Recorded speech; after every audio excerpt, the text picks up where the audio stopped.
Container lorry ஓட்டுநர் மீது பொதுமக்கள் தாக்குதல் நடத்தியிருக்கிறார்கள். வாகன ஓட்டிகளும் தாக்குதல் நடத்தியிருக்கிறார்கள். மது போதையில் வாகனத்தை இயக்கியதாக அவர்கள் குற்றச்சாட்டினை வைத்திருக்கிறார்கள். கண்டெய்னர் லாரி ஓட்டுநர் மீது அதன் காரணமாக சக வாகன ஓட்டிகளும் பொதுமக்களும் இருசக்கர வாகன ஓட்டிகளும் கண்டெய்னர் லாரி ஓட்டுநர் மீது தாக்குதல் நடத்தியிருக்கிறார்கள்.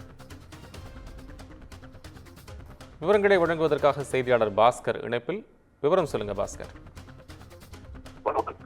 நிச்சயமாக, அதாவது கிருஷ்ணகிரி மாவட்டம் சென்னை பெங்களூரு தேசிய நெடுஞ்சாலை ஒசூர் அடுத்த சூளகிரி என்னும் இடத்தில் கிருஷ்ணகிரியிலிருந்து ஒசூரை நோக்கி பயணிகளுடன் அதாவது நேரத்தை கடைபிடிக்க மிக வேகமாக வந்து கொண்டிருந்த பிஜேபிஎம் என்னும் தனியார் பேருந்து வழிவிடாமலும் கண்டெய்னர் லாரி பேருந்தை இடிக்கும் வகையில் இயக்கியதாக கூறி பேருந்தில் இருந்த பயணிகள், பேருந்து ஓட்டுநர் ஆகியோர் லாரி டிரைவரை தேசிய நெடுஞ்சாலையில் தாக்கும் வீடியோ காட்சிகள் வைரலாகி வெளிவந்த வண்ணம் உள்ளன.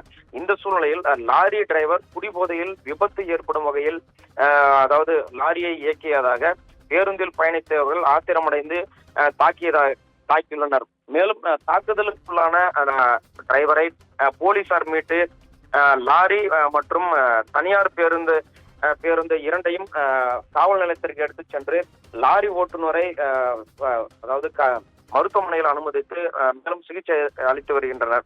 மேலும் இந்த சம்பவம் குறித்து சூளகிரி போலீசார் வழக்கு பதிவு செய்து விசாரணை நடத்தி வருகின்றனர்.